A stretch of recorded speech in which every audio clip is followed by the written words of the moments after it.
Bien, vamos a seguir con el programa y la idea a partir de ahora es que después de una pequeña introducción mía escuchemos también dos casos clínicos que creo que son muy demostrativos de cuál es la situación actual. En principio, si me quiere ir pasando, perdón.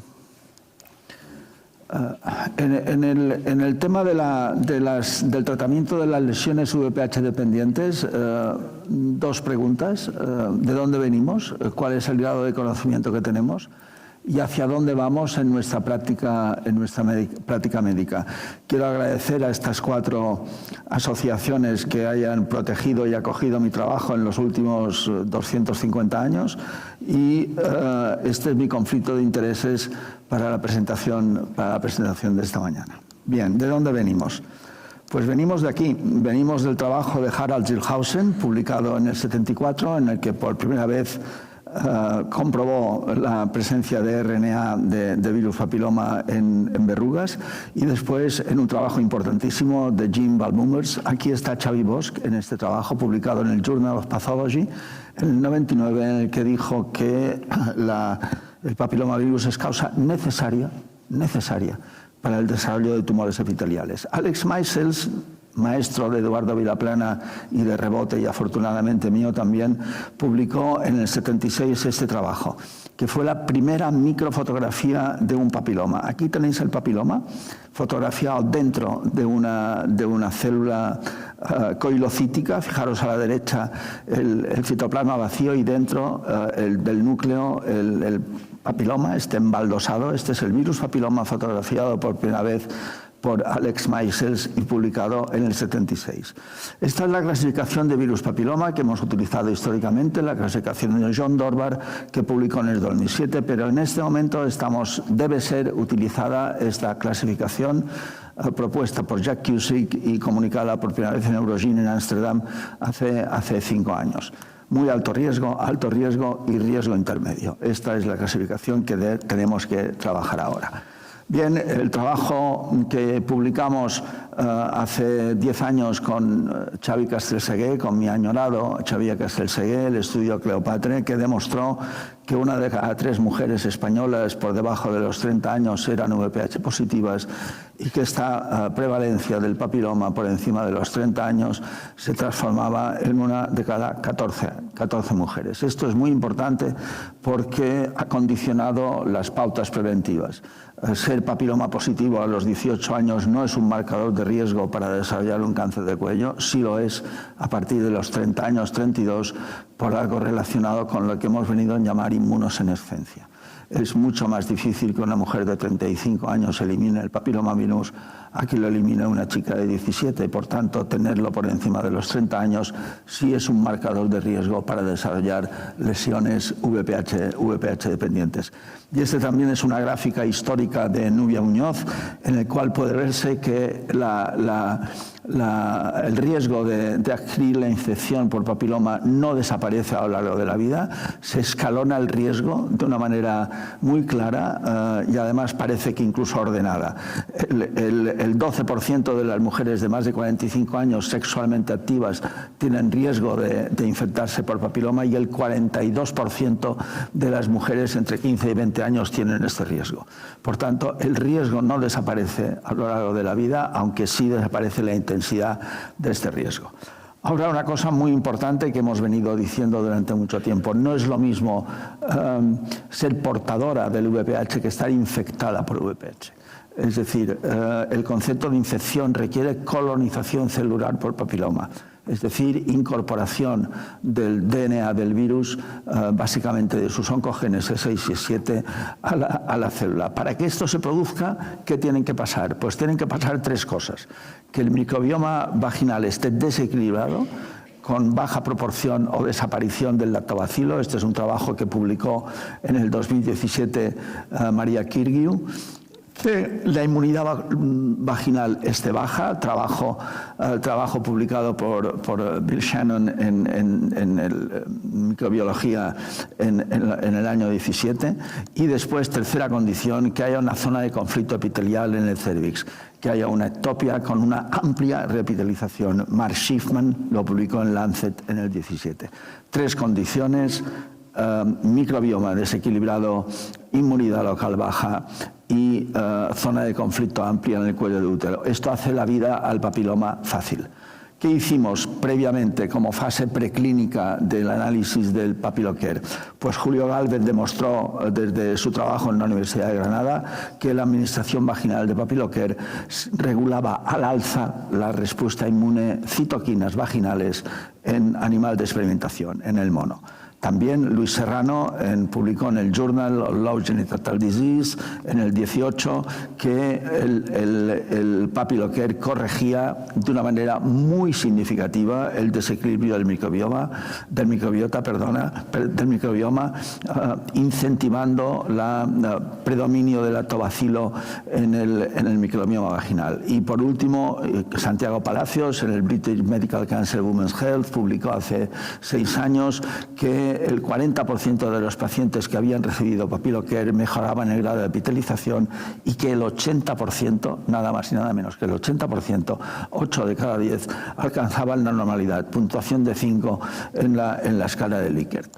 Con estos datos que han sido publicados en el Academic Journal, en una revista que está indexada, estos datos nos han servido para establecer la situación actual de investigación en el uso de papilocare. Son unos datos sólidos y de calidad. ¿Dónde estamos?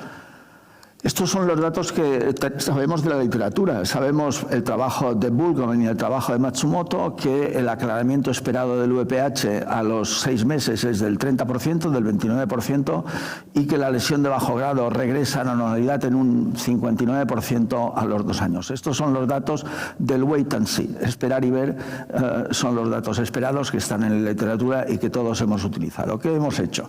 Hemos ensayado en un ensayo prospectivo randomizado con grupo de control y grupo de tratamiento aleatorizado, y lo acabamos de publicar en el Journal of Low Genital Disease, que es el órgano de expresión de la American Society for Cervical Pathology and Colposcopy, y ahí hemos demostrado que las cifras esperadas se doblan con el uso de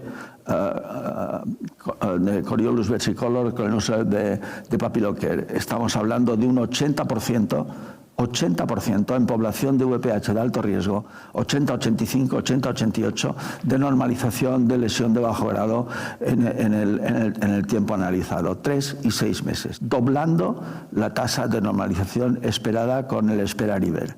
¿Qué hemos hecho también? Esto también está publicado ahora mismo en el Journal de Medicina Personalizada, el trabajo que ha liderado Santiago Palacios. También hemos comprobado en mujeres de más de 40 años, ojo al dato, mujeres inmunosenescentes, las mujeres que sabemos que tienen menos posibilidades fisiológicas de aclarar el VPH, trabajo, insisto, que ha liderado Santiago Palacios, y hemos demostrado que en mujeres con una media de edad de 47 años, estas tasas de aclaramiento del virus y de regresión de la lesión suben a las zonas del 90%. Este es un dato que creo que tiene una importancia clínica importantísima, porque estas mujeres son las mujeres realmente de alto riesgo para desarrollar lesiones VPH dependientes en tracto genital femenino, porque son mujeres con la inmunidad natural baja y que por tanto no debe esperarse que una mujer de 47 años de una manera espontánea elimine el papiloma.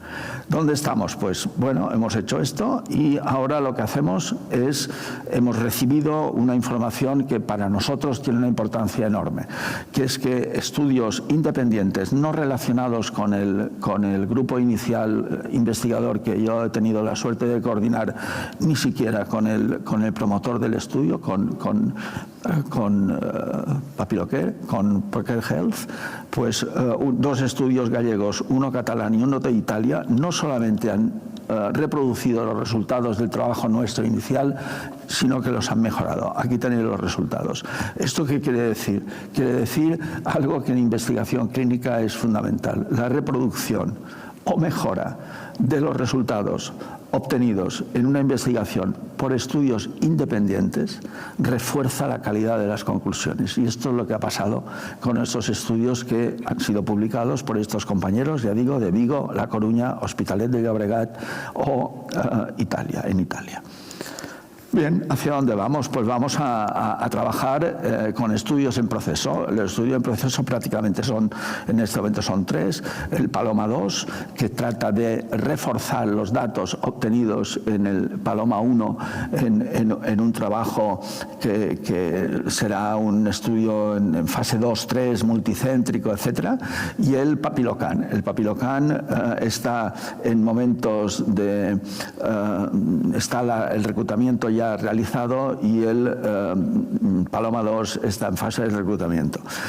Nosotros lo que esperamos con estos resultados, especialmente estamos muy expectantes en el resultado del Papilocan, esperamos que los resultados que se obtengan con estos 2 trabajos que están en curso reproduzcan, si no mejoren, los resultados que ya tenemos previamente. Y además tenemos el Papilobiot, que está en proceso de reclutamiento. Bien, a partir de estos datos que yo he intentado resumir, lo que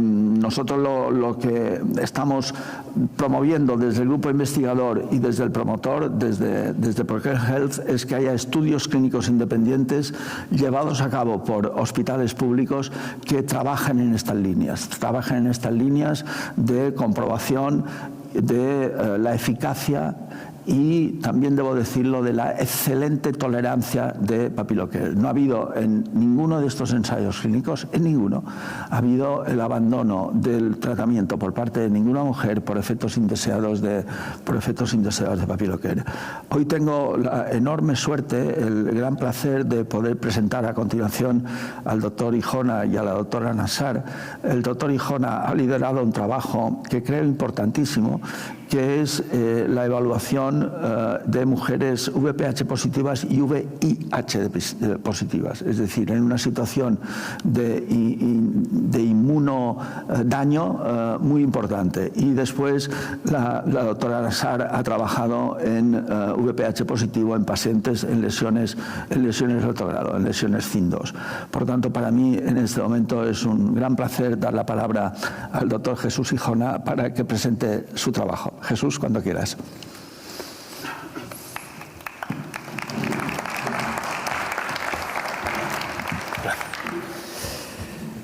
¿Me deja el mando? Ay.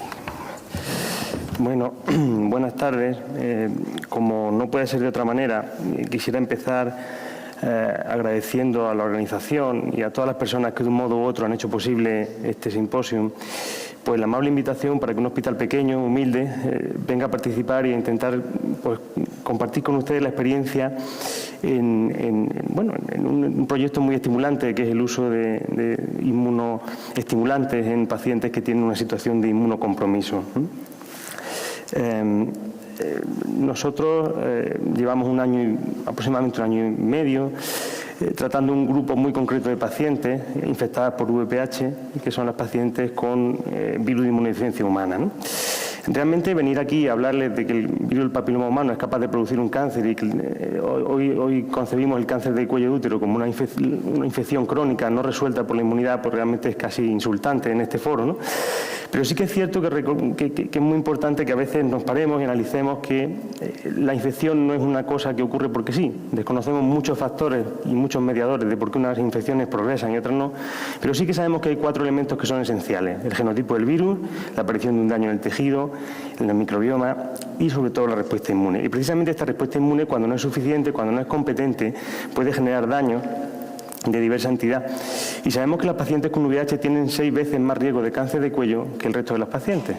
Todas las pacientes con inmunosupresión asociada al VIH tienen más riesgo de cáncer de cuello que la población no infectada por el VIH. Y esto es así al punto de que casi el 5% de los cánceres de cuello que se producen a nivel mundial derivan implícitamente de la inmunosupresión provocada por el VIH. Y si se fijan en la gráfica, incluso en el cono sur de África, podemos asumir que el 60% de los cánceres de cuello son la resulta de una infección por el VIH, que asociada en sinergia con el VPH acaba produciendo lesiones de alto grado que acaban con la vida de miles de pacientes. Hoy tenemos una solidísima evidencia que hace entender que las pacientes con VIH, las pacientes con SIDA, bueno, SIDA es un estadio de la infección por VIH, que los pacientes con VIH tienen más riesgo de infección por VPH, tienen más riesgo de persistencia por VPH y tienen una menor tasa de aclaramiento. Todas las revisiones sistemáticas que ha habido son absolutamente, digamos, fiables, es decir, nos están diciendo sistemáticamente que análisis tras análisis tras análisis, el resultado siempre es el mismo.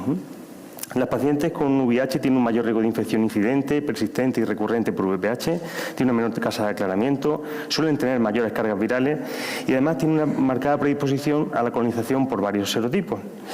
En realidad hablamos de serotipos, el concepto es erróneo, es más bien genotipos. Lo he copiado literalmente del artículo, pero en realidad es genotipo, ¿no? Si a eso le añadimos que la terapia antirretroviral no disminuye el riesgo de progresión lesional, aunque sí mejora los recuentos de linfocitos, pues estamos en la tormenta perfecta. Son pacientes con mucha vulnerabilidad, donde además la terapia no garantiza la curación o la regresión de las displasias. De manera que nos encontramos con un grupo de pacientes muy vulnerables y la pregunta es ¿qué hacemos con ellos? ¿Qué hacemos con ellos? Bueno, bajo el planteamiento de esos 4 factores que influyen, es evidente que si no podemos actuar sobre la respuesta inmune deberíamos de actuar sobre el resto de las 3 patas del banco, ¿no? Entonces, bueno, todos sabemos que desde hace aproximadamente un par de años existe en el mercado un preparado, se puede hablar de él porque no es otra marca, el Papilocare, que ha demostrado en pacientes inmunocompetentes revertir las lesiones y aumentar las tasas de aclaramiento viral. Si esto funciona en inmunocompetentes, ¿por qué no funciona en pacientes con déficit inmunitario? Bueno, en principio, ya se ha comentado antes, existen argumentos más que interesantes para considerar que esto no es un crecepelo. Si todos los componentes que tiene el producto tienen una eficacia demostrada en cada uno de los aspectos relacionados con el daño tisular, con el microbioma. Y me gustaría señalarles en concreto una molécula, una sustancia, que es la crestina. La crestina, por si alguien tiene interés, es una sustancia que está investigadísima. Anoche, a las 8:30 de la noche, me metí por curiosidad y hay 16 metaanálisis de revisión sistemática sobre la crestina. Es verdad que muchas de ellas hablan sobre el uso por vía oral de la sustancia, pero a día de hoy podemos saber con certeza absoluta que es una sustancia con unas contrastadas propiedades antimicrobianas, inmunoestimulantes y también antitumorales. De manera que existe una plausibilidad para creer que esta sustancia, que este preparado puede ayudar a las pacientes con una inmunosupresión local a mejorar su situación, ¿no? Lo cierto es que no hay nada sobre crestina y pacientes con VIH. De manera que en esta tesitura fue cuando hace un año en nuestro grupo nos planteamos la posibilidad de evaluar la eficacia de la sustancia en pacientes que tienen una infección por VIH y que además estaban colonizados por VPH y que además tienen una citología anómala. Es decir, no se trataba solamente de eliminar las colonizaciones, sino de eliminar la infección. Para ello pusimos en marcha un estudio observacional, descriptivo, prospectivo. A día de hoy tenemos 19 pacientes reclutadas, pero les traigo solamente los resultados de 15. No es fácil encontrar, y no es fácil en Jaén encontrar pacientes de estas características, que estén infectadas por VIH, que estén infectadas por VPH y que además tengan citología anómala. Y a esas pacientes se hizo 2 observaciones, una basal, previa al inicio del tratamiento, y otra en las 3 semanas siguientes a haberlo finalizado. En ese ensayo se excluyeron pacientes que tuvieran lesiones de alto grado, pues porque en esos casos la aplicación de terapias excisionales podía generar una confusión en cuanto a los resultados. No sabríamos nunca hasta qué momento la colonización, el LIP, fue responsable de los resultados y no del tratamiento. De manera que excluimos pacientes con lesiones de alto grado y la pauta que utilizamos fue la convencional, 21 días de tratamiento diario, 7 días de descanso y posteriormente 5 meses a día alterno. Por supuesto, el estudio estuvo aprobado por el Comité de Ética e Investigación, el preparado fue financiado por el propio hospital para las pacientes y en ella observamos todas estas variables. Nos centramos básicamente en 4, en la presencia de VPH en endocervix, en el grado de epitelización del cuello, según la escala Likert, y, bueno, por supuesto, las alteraciones citológicas, las alteraciones colposcópicas y todos aquellos factores que creíamos que podían actuar como un factor de confusión, o al menos un factor que modificara los resultados. Evaluamos ETS, recuentos de CD4. Bien, en esta tabla, por la que les pido perdón, pero que era necesaria traer, pueden ver un poco las características de la población. En rojo están señaladas las pacientes que estaban en estadio de SIDA. Eran 5 pacientes de las 15, estaban en estadio avanzado de inmunosupresión. Y son pacientes jóvenes, relativamente jóvenes. El 70% eran fumadoras. Eran en general buenas cumplidoras de la terapia antirretroviral. Y, bueno, pues, como pueden ver, la inmensa mayoría de las alteraciones citológicas eran ASCUS y ELESIL, ¿no?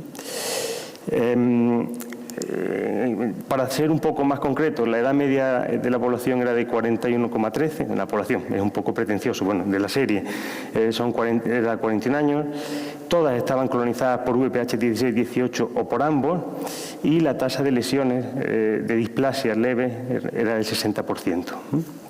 Ninguna de ellas estaba vacunada. El proceso andaluz establece que la vacunación del VPH en las pacientes con VIH solamente se realiza hasta los 26 años y solamente una cumplía requisitos y no quiso administrarse la vacuna. Cuando miramos los resultados, columna por columna, pueden apreciar que tanto en la identificación de VPH como en los resultados de la citología, los resultados de la colposcopia, los resultados de las biopsias, la escala de epitelización cervical, la escala Likert, todos los resultados mejoraban ostensiblemente a los 6 meses comparado con el estado basal. Incluso en pacientes donde había un empeoramiento en el estado inmunológico, los resultados eran favorables.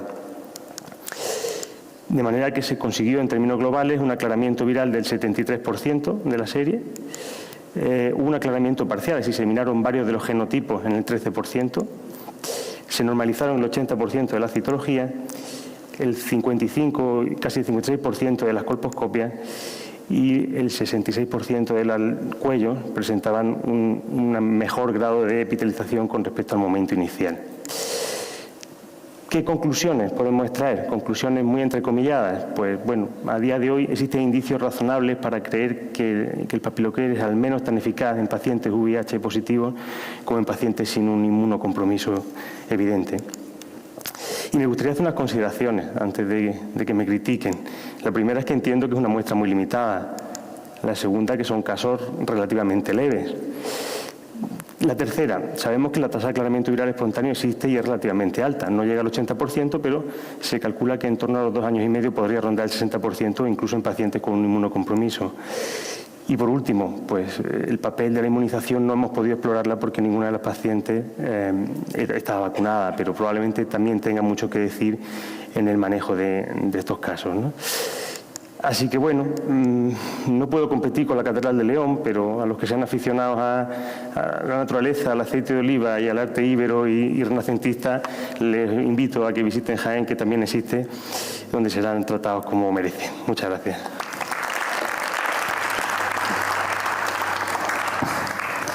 Muchas gracias. Creo que es mejor que haga la presentación ahora la doctora Nassar y después haremos un diálogo con preguntas de los asistentes, si le parece. Nadia, por favor. Bueno, buenos días a todos. Lo primero, agradecer... ¿No se oye?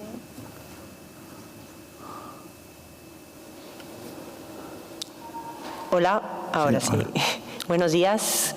Agradecer lo primero a la organización la oportunidad de estar aquí con todos vosotros para presentar nuestro estudio y sobre todo agradeceros a vosotros el que estéis acompañándonos a estas horas al final de la mañana. Como ya ha comentado el doctor Cortés, nuestro caso fue uno de los finalistas de la primera edición de premios del doctor Vilaplana.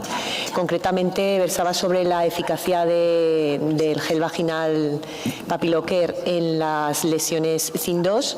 Era a propósito de un caso de una paciente nuligesta de 32 años con deseo gestacional que acudió a la consulta tras un cribado patológico y se diagnosticó una lesión grado moderado CIN2 y un virus del papiloma tipo 16. Decidimos realizar un tratamiento conservador en esta paciente, que luego hablaremos un poquito más de eso, y los resultados tras 6 meses de aplicación del tratamiento pues fue la regresión de la lesión y el aclaramiento del virus. Pero no vengo a hablar solo de este caso porque este forma parte de un estudio de 44 pacientes que hemos llevado a cabo en nuestro centro, en el Hospital Clínico de Zaragoza, y versa sobre todo sobre el manejo conservador del CIN2 y las opciones que podemos transmitirles o podemos ofrecer a las pacientes. A modo de introducción, rapidísimo, es de todos conocido, ya lo han dicho también mis compañeros, la infección del virus del papiloma humano es la ITS más frecuente en estos momentos y sobre él recaen el 95% de los casos de cáncer de cuello uterino y sobre todo de sus lesiones precursoras. Conocer que la zona de transformación del cuello es la zona más susceptible para la infección por el virus del papiloma porque es donde encontramos células en constante división o replicación. Y que la persistencia en el tiempo de la infección por el virus del papiloma es el principal factor para poder desarrollar lesiones precursoras o incluso cáncer de cuello de útero. Y esto se debe también asociado a una serie de factores que nos van a facilitar esta persistencia o progresión que están relacionados con el huésped, como pueden ser la edad de la paciente, la paridad, el uso de anticonceptivos hormonales, tabaquismo, inmunosupresión, alteraciones de microbiota vaginal con otras posibles infecciones asociadas o cuellos uterinos con grandes ectopias. Entonces, centrándonos en lesiones precursoras de alto grado CIN2, CIN3, es conocido en los últimos años que el verdadero precursor del cáncer de cuello de útero es la lesión de alto grado CIN3 y que los casos de lesiones high CIN2 constituyen un grupo heterogéneo y variable en el que podemos encontrar casos de progresión o de regresión y que los factores más frecuentemente asociados a la regresión de estas lesiones de alto grado son la edad de la paciente, sobre todo pacientes jóvenes, entre 25 y 30 años, por debajo de esa edad, lesiones que no sean extensas, que no ocupen muchos cuadrantes del cuello, que se consiga el aclaramiento del virus del papiloma o que haya una ausencia de infección, concretamente por el genotipo tipo 16.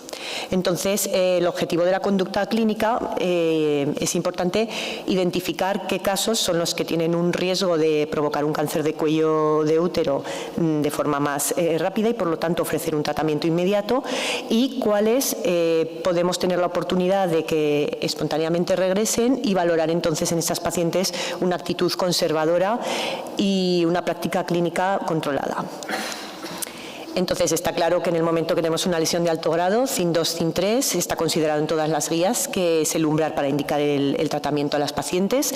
El tratamiento es la conización, como todos conocemos, y que también sabemos, muchos estudios han demostrado, que a posteriori, sobre todo en casos de embarazo, pues puede haber complicaciones obstétricas. Entonces, no deja de ser que esté implicado unos riesgos ante esta actuación. Y las sociedades científicas nos hablan de que, concretamente ya hablando de CIN2, que es en lo que se basa nuestro estudio, hay series de casos en que hablan de regresión de estas lesiones de grado 2 entre un 47 y un 70% de los casos. Entonces, nosotros, y siguiendo las recomendaciones de la AEPCC, llevamos en nuestro centro mucho tiempo realizando el manejo conservador de lesiones de grado 2. Esta es la última guía de la AEPCC, la de noviembre del 2022, ya la guía anterior también lo recogía.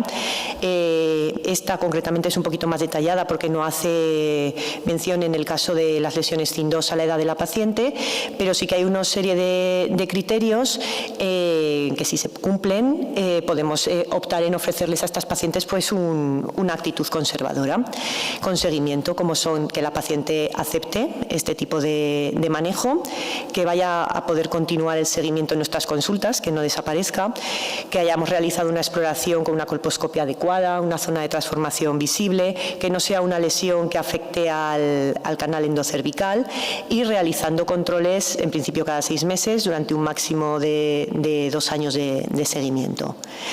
Entonces, nosotros valoramos una hipótesis. Realmente tenemos claro que el tratamiento inmediato de lesiones de alto grado es la conización, pero si realizamos individualizadamente un manejo conservador, no hay ningún tratamiento que no sea invasivo y que pueda resultar efectivo en estas pacientes, sino tan solo la actitud de wait and see, como hemos dicho, simplemente esperar e ir controlando en la consulta. Ya conocemos, lo hemos nombrado, el gel vaginal de Papilocare. Es un producto sanitario que se ha visto que tiene varias acciones, pues la repitelización del cuello, sobre todo la zona de transformación, que es donde hemos dicho que es más susceptible a la infección por el virus del papiloma, la mucosa cérvico-vaginal, reequilibrando la microbiota vaginal, que es un dato muy importante para la persistencia de infección por el virus del papiloma, y mejorando la inmunidad local para poder favorecer el aclaramiento del virus. Y hay varios estudios que demuestran ya su eficacia en lesiones de bajo grado, tanto en regresión de lesiones ASCUS y LOSIL como en el aclaramiento del virus del papiloma a los 6 meses. Entonces, pues generamos la hipótesis. Si Papilocare tiene estos buenos resultados en lesiones de bajo grado, en estas pacientes que vamos a tener un manejo conservador, pues podríamos plantear también el utilizarlo como de forma coadyuvante.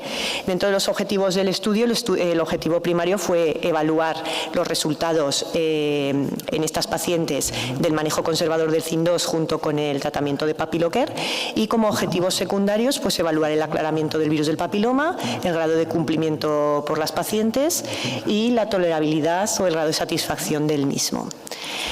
Dentro de los criterios de inclusión fueron pacientes mayores de 18 años, no pusimos ningún corte de edad, ni menores de 35 ni menores de 30, sino todas las pacientes con diagnóstico de CIN2 que cumplieran criterios para el tratamiento conservador según la guía de la EPCC, y se le informó a la paciente y se le ofreció esta opción. De las que aceptaron, las que no aceptaron pues directamente fueron a conización, y de las que aceptaron, los criterios de exclusión eran pues pacientes que no cumplían estos criterios individualizados, que hubiera un diagnóstico de un carcinoma, que estuvieran embarazadas, o mujeres que estuvieran utilizando anticonceptivos hormonales de aplicación vaginal u otros productos hormonales también de aplicación vaginal. El tratamiento fueron tratadas con una cánula al día durante el primer mes y una cánula a días alternos durante 5 meses más, con un total de 6 meses de duración de tratamiento. Se incluyeron 44 pacientes, realmente son las 44 pacientes que se han analizado, porque si no recuerdo 3 o 4 más también comenzaron el estudio pero no finalizaron la pauta completa y por lo tanto se han desechado. La edad media de este grupo es de 35,5 años.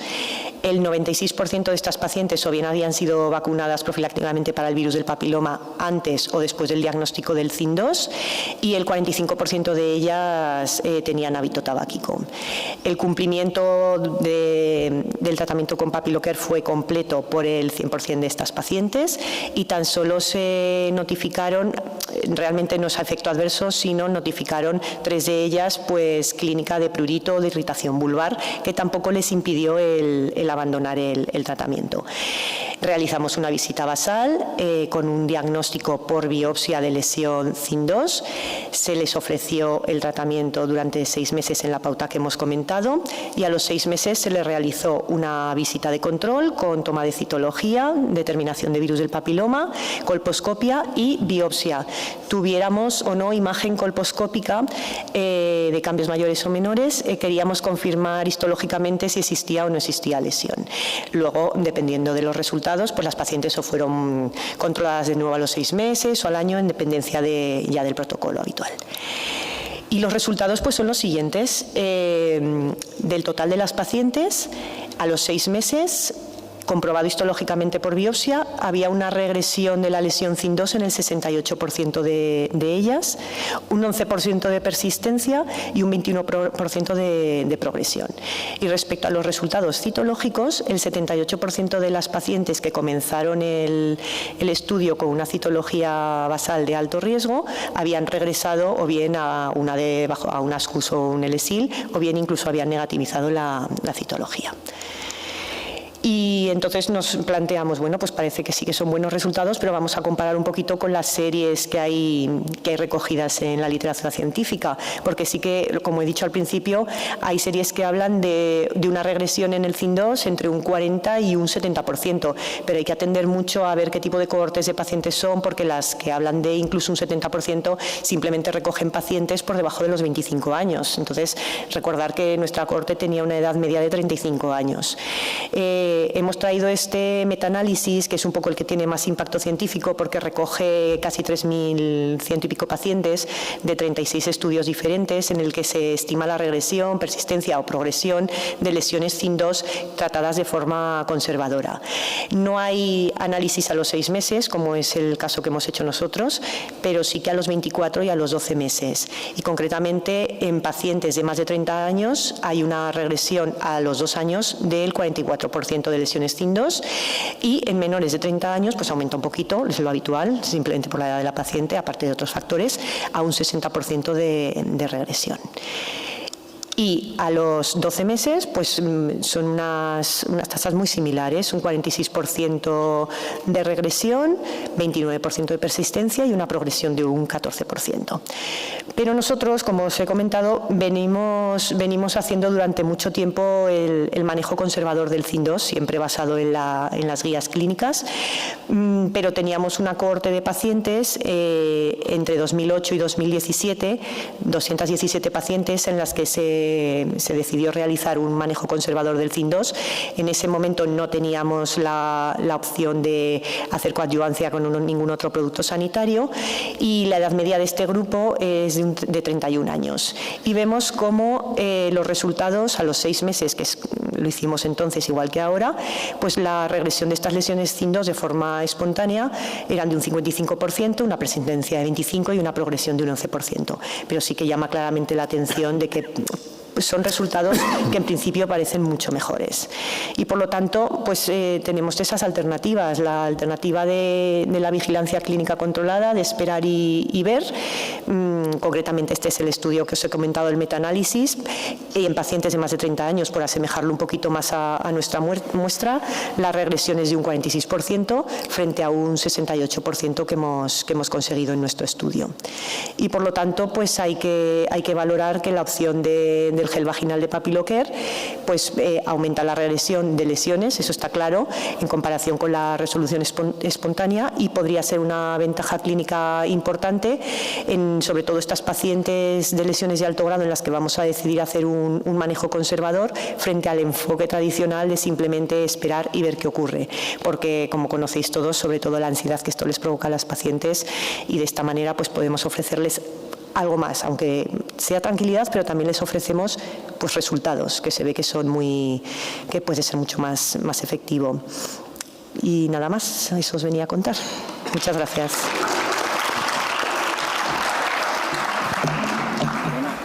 Bien, gracias Nadia. Pues igual, no, porque voy a abrir el diálogo por si hay alguna pregunta para nuestros 3 ponentes, para la doctora Nassar, para el doctor Hijona y para la doctora Zoramis Estrada. ¿Hay alguna pregunta, algún comentario, alguna cosa? Doctor Coronado.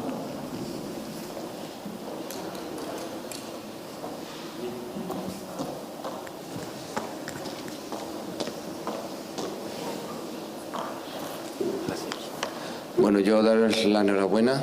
Me parecen unos estudios excelentes y unos resultados muy buenos, que esto lo único que te hace es abrir los ojos para decir, aquí hay chicha y se puede intentar hacer nuevos estudios ya randomizados y un poquito más orientados, así que enhorabuena. Mi pregunta va por el doctor Hijona. En las HV habéis analizado los CD4? Porque no lo he visto en la tabla, y un CD4 mayor de 500 es casi lo mismo que una inmunocompetente, digo, porque los resultados, porque a lo mejor pueden eso variar bastante. Sí, hemos, un poco por la premura, no me he querido entretener mucho en eso. Se han analizado los CD4 y lo que pasa es que, claro, las comparaciones cuando empieza a hacer sus grupos por encima de los 500, por debajo de los 500, realmente que con 15 pacientes la comparación no es tampoco muy valorable. Creo que en torno al 60% se encontraba en un estado de inmunocompetencia razonable y el 40% se encontraban bastante inmunodeprimidas. Lo curioso es que en esas precisamente, donde a priori cabía pensar que la respuesta iba a ser peor, la respuesta era igual que en las demás. Aquí.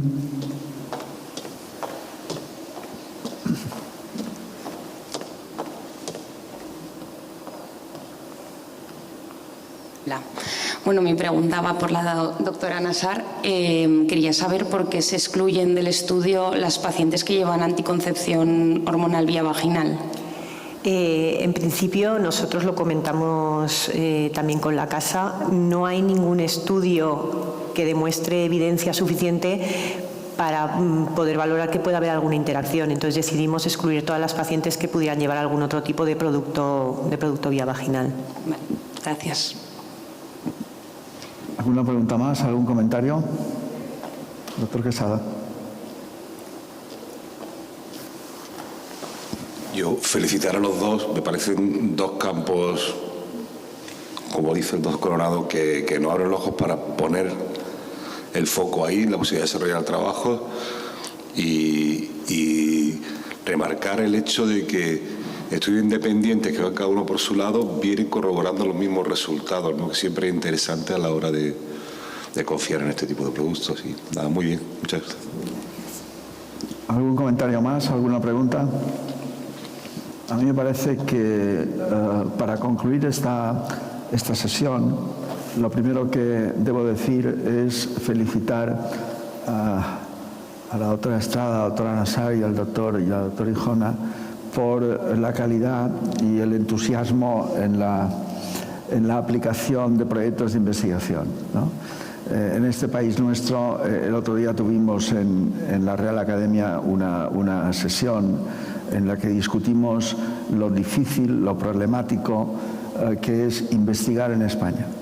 Y entonces lo que yo digo en nombre de Oncosego, en nombre de Procare Health y hasta cierto punto también puedo decirlo en nombre de la Asociación Española de Patología Cervical y Colposcopia, hay aquí un grupo entusiasta que siempre va a apoyar a los investigadores jóvenes, porque sois una pandilla de jóvenes, dejadme que os lo diga, Jesús, que tenéis proyectos como estos, proyectos válidos, proyectos que abren campos de enorme interés en la patología cervical, como es, como digo, la implementación de la eficacia del aclaramiento natural y la regresión esperada de las lesiones de bajo y alto grado. Y también, como hemos dicho antes, en las mujeres de más edad, en las mujeres de más de 40 años. Por tanto, tenemos un escenario abierto en el que yo os animo a todos a que participéis. Siempre las puertas están abiertas para que encontréis en este grupo el apoyo, la financiación y el entusiasmo que estos tres compañeros tienen. Nadia, enhorabuena por tu trabajo, enhorabuena por el premio. ¿Quieres hacer algún comentario añadido? Bueno, allá vamos.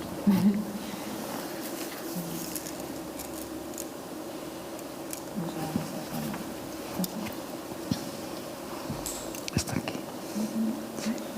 Ya está. No está.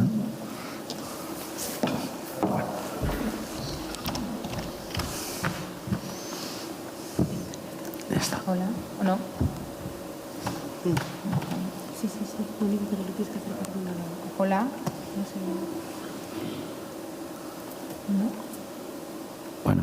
Bueno, ¿ahora se escucha? Es igual. Vale.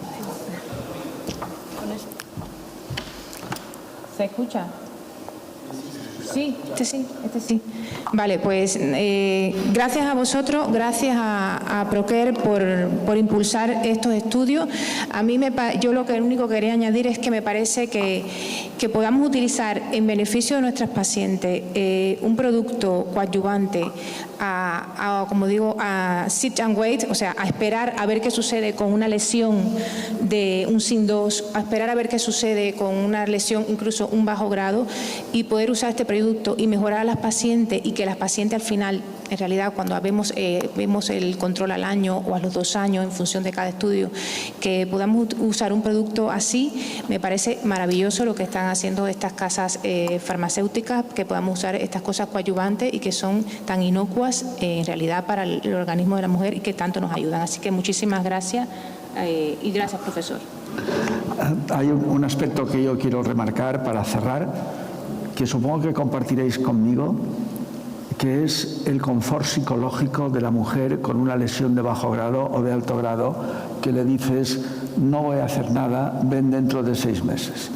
Esto tenemos un trabajo publicado que sobrecarga y lesiona muchísimo el bienestar psicológico y el confort social y personal de la mujer. Si a esta mujer, además de decirle vente dentro de 6 meses, hacerte un control, o dentro de 3 meses, además le puedes decir, haz esto, la mujer se siente asistida, se siente controlada y siente mucho mejor la atención que está recibiendo que si simplemente se le dice espérate 6 meses y ven después. Por tanto, 2 aspectos muy importantes: mejorar la posibilidad de tratamiento de estas lesiones y de aclaramiento de estas lesiones, y segundo, mejorar muy apreciablemente el confort psicológico y el confort social y familiar de estas mujeres. A los 3, muchísimas gracias. A todos vosotros, gracias por la paciencia de escucharnos.